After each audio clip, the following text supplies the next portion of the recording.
Encore une fois, bienvenue. Les États-Unis d'Amérique appellent à la mutualisation des efforts de tous les pays pour lutter contre le terrorisme. À l'issue d'une audience ce matin avec le président Roch Marc Christian Kaboré, l'ambassadeur américain annonce l'appui de son pays dans la formation des forces de défense et de sécurité burkinabé.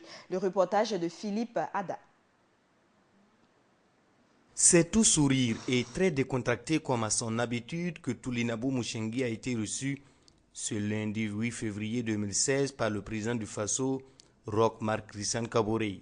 Les deux personnalités ont eu un tête-à-tête avec au menu la coopération américano-burkinabé qui devrait se poursuivre aux couleurs des axes du programme du nouveau gouvernement burkinabé. Et nous, comme vous le savez, nous avons trois piliers. Nous avons l'économie et le développement, nous avons la sécurité, la coopération au niveau de la sécurité, et nous avons la bonne gouvernance. Mon rôle et mon travail, c'est de voir où il y a des synergies et comment nous allons travailler ensemble.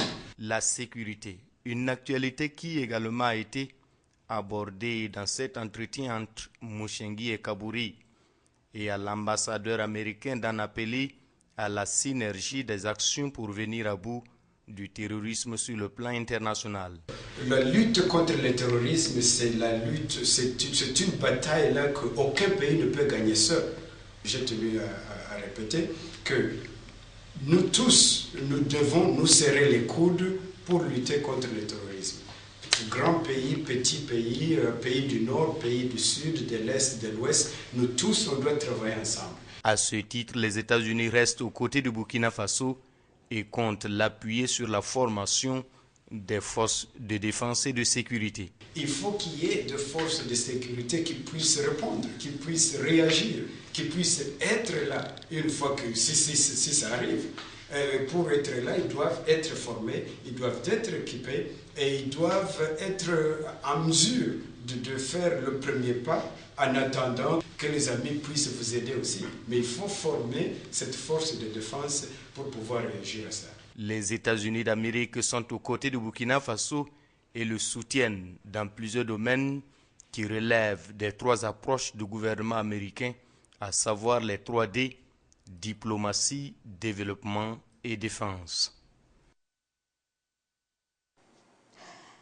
Et je l'annonçais en titre, Jocelyne Elliott est de retour parmi les siens. L'épouse du docteur Kenneth Elliott, libérée ce week-end, est arrivée ce matin à Ouagadougou. Elle a été reçue par le président Roch Marc Christian Kaboré. Elle a émis le souhait de rentrer au plus vite à Djibo et surtout celui de retrouver son époux Kenneth Elliott, toujours entre les mains des ravisseurs.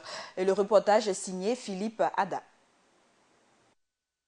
Le visage serein avec un air tout de même fatigué, Elliott Jocelyne avance lentement pour saluer le président Roch Kaboré qui l'a reçu après 3 semaines de détention dans la geôle de ses ravisseurs qui l'ont enlevé, elle et son époux, la nuit du 15 janvier dernier. C'est une légitime fierté pour tout le monde.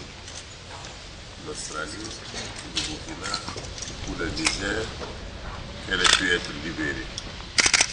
Je voudrais profiter de l'occasion pour saluer sincèrement le Niger pour le travail qu'ils ont pu faire sur le terrain de cette libération. Le docteur Elliott, époux de Jocelyne, reste toujours entre les mains des ravisseurs d'ACMI, mouvement qui a revendiqué le rap du couple Elliott.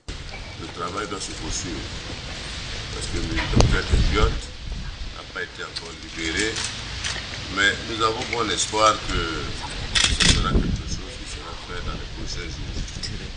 Et nous travaillerons toujours en synergie avec le Niger et l'Australie pour faire en sorte que le couple puisse encore se retrouver. Et je voudrais ici encore saluer toute l'action pendant 40 ans du docteur Elliott et son épouse de Burkina Faso au profit des plus démunis au plan de la santé et dans les zones les plus difficiles de notre pays. Aujourd'hui, libre de ce mouvement, Jocelyne Elliott a salué les efforts de ceux qui ont contribué à sa libération tout en exprimant son désir de regagner au plus vite Djibo, la localité où elle servait. Les amis de Burkina, je veux remercier les populations de Burkina aussi pour leur soutien pendant mon absence.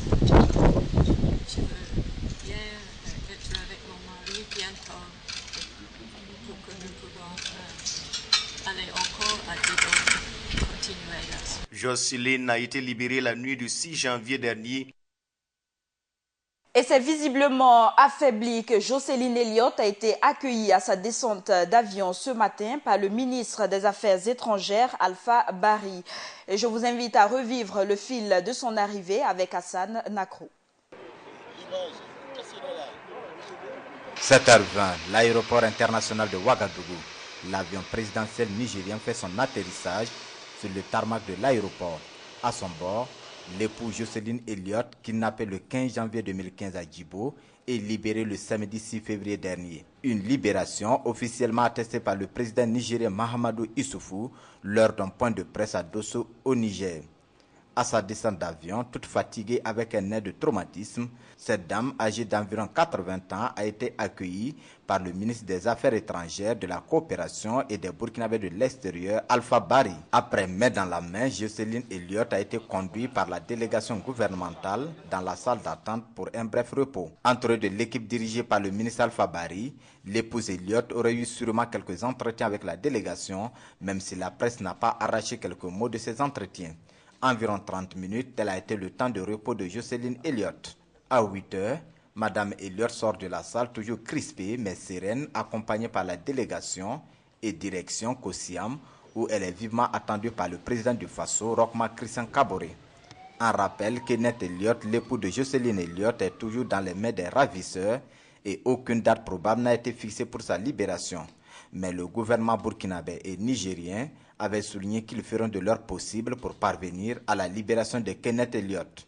Déjà, la libération de Jocelyne a été vivement saluée par l'État australien, burkinabé et nigérien.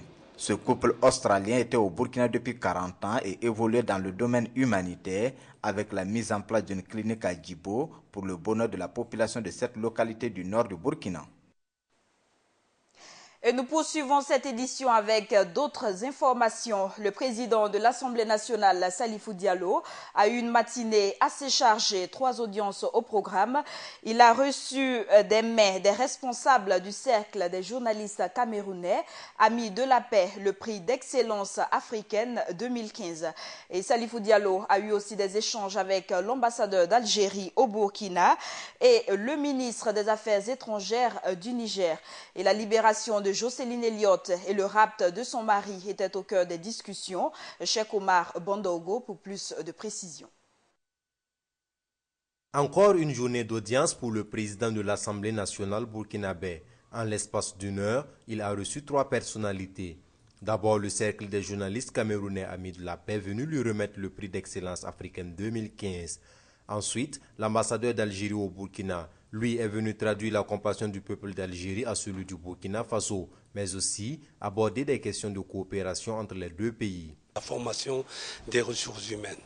Comme vous le savez, l'Algérie accorde annuellement un quota de bourse à des jeunes cadres burkinabés et nous allons examiner la possibilité d'élargir à d'autres secteurs. Nous avons également la possibilité d'aborder échange d'expériences et la mise à la disposition du Burkina Faso de l'expertise algérienne dans le cadre de l'énergie, dans le cadre de la formation professionnelle, dans le cadre des ressources hydrauliques. Dernière audience en cette matinée du 8 février, celle du ministre des Affaires étrangères du Niger, reçue auparavant par le président du Faso. Au cœur des discussions, les circonstances de la libération de Jocelyne Elliott. Des circonstances qui resteront un secret jalousement gardé au sommet des deux États. Je ne peux pas vous donner des informations dans la mesure où nous avons Dr Elliott qui est encore entre les mains des ravisseurs. Par mesure de prudence, nous souhaitons ne pas trop nous étaler sur ces questions. Mais une chose reste certaine selon Aïchatou Boulama Kane, Dame Elliott se porte à merveille. Elle se porte très bien, elle a été, par les soins du ministre des Affaires étrangères, elle a été immédiatement examinée par des médecins, elle se porte très bien, elle se porte à merveille. Son moral est très haut. Son moral est très haut, mais elle a besoin quand même que son mari soit libéré et c'est très compréhensif. En tout état de cause, le Burkina Faso et le Niger entendent conjuguer leurs efforts pour que le docteur Elliott, l'autre otage, recouvre sa liberté le plus tôt possible. Autre actualité, le mandat d'arrêt émis contre Guillaume Soro divise le Burkina Faso. Après la sortie médiatique des magistrats, des acteurs politiques réagissent au mandat d'arrêt émis par la justice burkinabé contre Guillaume Soro. Des précisions avec Joël Zoundi. Depuis samedi dernier, des informations véhiculent que les juges militaires en charge du dossier du putsch manqué du 15 septembre 2015 subiraient des pressions afin de retirer le mandat d'arrêt international émis contre Guillaume Soro et Blaise Compaoré. Des voix s'élèvent pour condamner ces pressions dans le milieu judiciaire et au niveau des organisations de la société civile. Au niveau des politiques, on se veut prudent. Mais nous devions savoir tout simplement que nous sommes dans un contexte régional. Nous avons des amitiés avec certains pays et que historiquement nous sommes tellement imbriqués les uns dans les autres que chaque dossier, quelle que soit la façon de l'apprécier, que ce soit du point de vue judiciaire, que ce soit du point de vue politique, que du point de vue diplomatique, nous devons pouvoir conjuguer l'ensemble des choses en tenant compte de ces différents volets-là.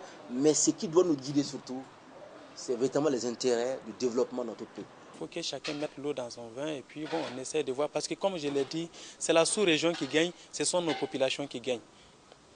Parce qu'il y a la justice en tant qu'institution, il y a aussi les règlements à l'amiable. Les leaders politiques estiment qu'au-delà des considérations parfois partisanes, c'est l'intérêt des populations qui doit prévaloir. Je pense que dans la République, chacun doit jouer son rôle. Mais je sais que dans une République, il y a aussi des couloirs. Ce qui doit être fait, c'est comment arriver à faire en sorte que notre pays rentre dans un contexte régional qui lui permet de pouvoir continuer son chemin vers le développement. Nous, Burkinabés, on peut s'entendre pour que la paix soit vraiment le garant de notre liberté, que la paix soit la stabilité partout où nous nous trouvons, entre nous frères, entre nous sœurs, pour qu'on puisse vivre. On peut faire asseoir. D'ailleurs, on a même parlé de la commission vérité et réconciliation. Aux dernières nouvelles, la justice militaire demande toutes ces allégations, car si les autorités politiques explorent la piste diplomatique, l'action judiciaire suit son cours, a confié le commissaire du gouvernement près la justice militaire. Toujours concernant cette affaire, la justice militaire a fait une sortie médiatique cet après-midi pour informer l'opinion publique. Le commissaire du gouvernement près le tribunal militaire de Ouagadougou a fait le point des mandats d'arrêt émis dans le cadre du putsch et des autres dossiers. Il a aussi apporté des démentis aux rumeurs concernant la levée du mandat d'arrêt contre Guillaume Soro. Et les juges du tribunal militaire ne font l'objet d'aucune pression et le mandat d'arrêt émis contre Guillaume Soro est toujours en vigueur. Ce sont les informations qui ont été communiquées. Des précisions avec Cheikh Omar Bandogo. Nouvelle sortie médiatique de la justice militaire. Selon des rumeurs, le commissaire du gouvernement près le tribunal militaire de Ouagadougou aurait enjoint aux juges d'instruction militaire de procéder au retrait des mandats d'arrêt émis contre Guillaume Soro et Blaise Compaoré. Le principal concerné par la rumeur a alors rencontré la presse ce 8 février. Au menu, l'état des 4 dossiers, l'affaire Thomas Sankara, l'affaire du putsch de septembre 2015, celle dénommée Association de malfaiteurs essayant de faire revenir l'ex-RSP et enfin l'affaire de l'attaque de la poudrière de Yimdi. Au total, 16 mandats d'arrêt en rapport avec le putsch manqué de septembre dernier ont été émis par les juges d'instruction. Vous avez le mandat d'arrêt contre le général Gilbert Genguéré, Fatoumata Genguéré Nedialo, Dielware Minata, Nedie Moussa, Koussoubé Roger Joachim Damaya, Traoré Abdul Karim André, Zouré Bourema, Sanou Ali, Poda Olo Stanislas Silver, Songotoua Zakaria, Kone Suleiman, Drabo Amidou, Germain Dia Ousmane, Wekori Kose, Kabore René Emile et Soro Kigbafori Guillaume. Mais aussi contre Blaise Compaoré et Hyacinthe Kafando. En ce qui concerne la rumeur évoquée plus haut, le commissaire du gouvernement soutient une indépendance totale de la juridiction militaire. Il n'y a aucune pression, parce que quand on dit aujourd'hui les juges d'instruction ont refusé de lever le mandat, personne n'a demandé à un juge d'instruction de lever un mandat. Allez-y comprendre qu'on a pu lancer les mandats sans informer le président du Faso, qui est quand même la première personnalité de ce pays. Des 16 mandats émis par les 3 juges d'instruction en charge du dossier, un seul aurait été exécuté. Et le commissaire du gouvernement d'insister sur l'indépendance totale des juges d'instruction qui travailleraient à ce que la justice soit dite. Et vous le savez, le mandat d'arrêt international émis contre le président de l'Assemblée nationale ivoirienne, Guillaume Soro, remonte au 8 janvier 2016. Depuis cette date, l'affaire continue de faire couler beaucoup d'encre et de salive, une situation qui a poussé le comité intersyndical des magistrats à réagir et à clamer l'indépendance de la justice. Le récit est de Doumadié Guel Rodrigue. Dans le cadre de la procédure judiciaire sur le putsch de Gilbert Diendéré et de l'ex-RSP le 15 septembre dernier, un enregistrement téléphonique incrimine le président de l'Assemblée nationale de la Côte d'Ivoire, poursuivi pour atteinte à la sûreté de l'État, des crimes contre l'humanité, d'assassinat de Burkinabés et de destruction aggravée de biens publics et privés. Guillaume Soro, puisque c'est de lui qu'il s'agit, s'est vu lancer un mandat d'arrêt international le 8 janvier dernier par le juge d'instruction près du tribunal militaire de Ouagadougou. Depuis l'annonce, cette affaire privée est devenue une affaire d'État en Côte d'Ivoire et c'est le président ivoirien Alassane Dramane Ouattara personnellement qui a décidé de prendre en main ces dossiers judiciaires pour les régler de la manière diplomatique. Des démarches sont donc entreprises auprès des autorités burkinabées pour un règlement diplomatique du dossier. Ainsi, une demande a été donc introduite par le commissaire du gouvernement pour la levée du mandat d'arrêt contre Guillaume Soro, une demande qui a été rejetée par les juges militaires. Le syndicat national des avocats du Faso, trouvant cette démarche régulière, note cependant que dans le cas précis de l'affaire Soro, le vrai problème c'est parce que la démarche émane du commissaire du gouvernement qui en réalité reçoit des instructions du ministre de la Défense, par ailleurs président du Faso. Elle serait compréhensible si elle émanait d'une partie des avocats de Guillaume Soro. Une demande qui, à son avis, est purement politique et non juridique. Quant à la volonté de Roch Marc Christian Kaboré et Alassane Dramane Ouattara de trouver une solution diplomatique à ces problèmes et son impact sur l'indépendance de la justice au Burkina, il y aura clash entre le pouvoir exécutif et judiciaire lorsque l'exécutif va vouloir faire des injonctions, non plus sur le commissaire du gouvernement, mais directement par des juges pour dire de lever le mandat de dépôt. Il conclut en affirmant que dans cette affaire, il y a une pression qui ne dit pas son nom. Les balais citoyens, organisation de la société civile, tout en rappelant le président Roch Marc Christian Kaboré au respect de la Constitution qui garantit la séparation du pouvoir et l'indépendance de la justice, l'interpelle à ne pas céder à l'indécente démarche des autorités ivoiriennes qu'il qualifie de parjure. Et rappelons ce démenti du tribunal militaire qui dit ne faire preuve d'aucune pression concernant le dossier Soro-Guillaume. Et nous poursuivons cette édition avec un conflit foncier qui oppose les villageois de Kossiam et de Sabtouana à la Sonature. Munis de pancartes, ils ont manifesté leur mécontentement ce matin. Les détracteurs de la Sonature l'accusent d'avoir vendu un terrain de 50 hectares initialement destiné à être aménagé en cimetière. Des détails avec Hassan Nakro.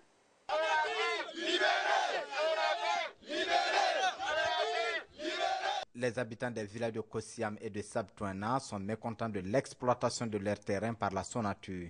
Ils l'ont fait savoir ce lundi 8 février 2016 par un mouvement d'humeur. Selon Marc Nikema, habitant du village de Sabtouana, il s'agit d'un terrain de 50 hectares qui met en conflit les habitants de ces villages et la Sonature. Ils nous ont dit que le terrain, ils veulent faire des cimetières modernes.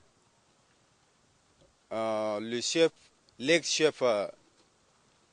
défunt de Sabtouana, Naba Tanga 2, a dit que si c'est comme ça, si c'est des cimetières, on n'a qu'à les laisser, ils vont faire les cimetières. Après quelques années, on vient trouver que c'est des bornes qui... C'est des techniciens qui viennent avec des bornes ici pour aménager, implanter le terrain. Le terrain actuellement, ils nous disent qu'ils veulent aménager ça pour la SECNA, les agents de la SECNA et puis les habitants de Kossiam. Cette affaire aurait conduit 6 habitants de ces villages à la maison d'arrêt et de correction de Ouagadougou, chose que les habitants jugent inadmissible. Le jour qu'on est allé demander, ils nous ont convoqués à la commissariat Ouagadougou 2000. On est allé là-bas, on s'est entendu là-bas. Ils disent si c'est comme ça, ils vont nous régler après. Après, maintenant, ils ont convoqué à la justice. Dès que nos anciens sont partis à la justice, c'était 6 personnes. Arrivés à la justice, ils ont laissé 2 personnes. Le reste, ils ont déféré ça à la MACO. Et puis il y a un de nos frères, Ouedrao Mamoud, qui est gravement malade et il a paralysé même. On demande la liberté provisoire pour le faire sortir, aller soigner. Ils ont refusé jusqu'à présent. Il faut noter que 500 parcelles sont concernées par ce litige et les habitants de ces villages doivent rencontrer la justice le mercredi 10 février prochain pour trouver une issue favorable au problème.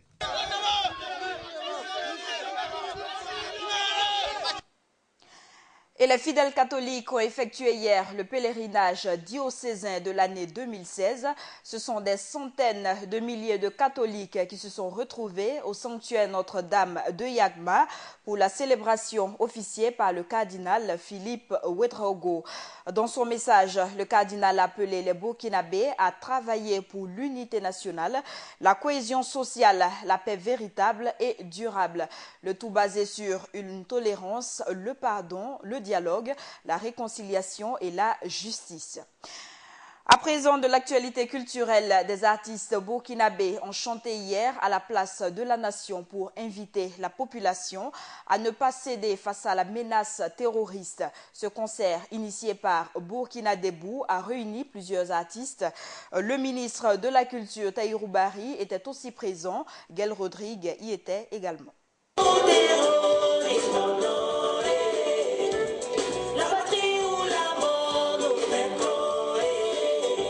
Le collectif des acteurs culturels du Burkina ne veut pas se laisser intimider par la barbarie des terroristes survenus à Ouagadougou le 15 janvier dernier.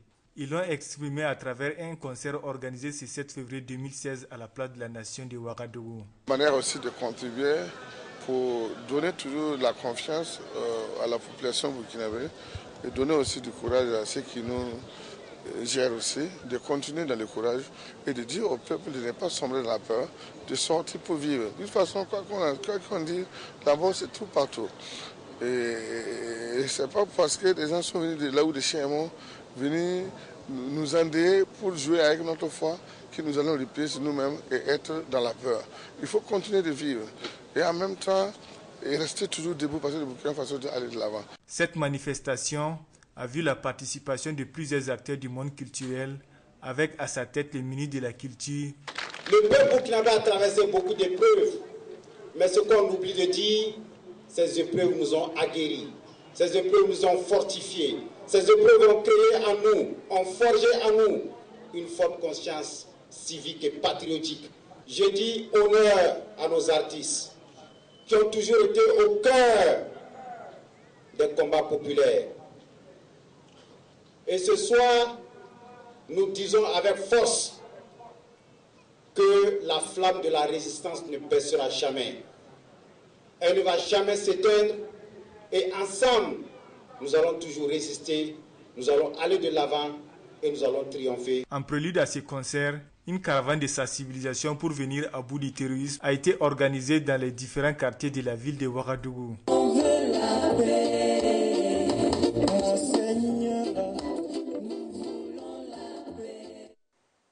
À présent, actualité hors de chez nous, le procès Laurent Gbagbo a repris de plus belle ce lundi. À l'ouverture de la séance, le président du tribunal de la CPI a présenté ses excuses pour la divulgation par erreur de l'identité de plusieurs témoins dont les noms devaient rester secrets. Très embarrassé, le magistrat a ajouté que ces excuses concernent la Cour dans son ensemble parce que ce qui s'est produit est vraiment incroyable. Et samedi, la CPI a annoncé l'ouverture d'une enquête pour la divulgation de l'identité d'au moins 4 témoins au procès. Et à Conakry, des dizaines de journalistes guinéens ont marché ce lundi pour réclamer justice pour leur confrère El Hadj Mohamed Diallo, tué lors de violences au siège de l'UNFDH.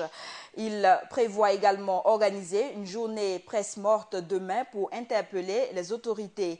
L'association guinéenne de la presse en ligne annonce aller jusqu'au bout pour que justice soit faite. À présent, nous sommes au terme de cette édition. Merci à vous qui l'avez suivi et très bonne suite de nos programmes.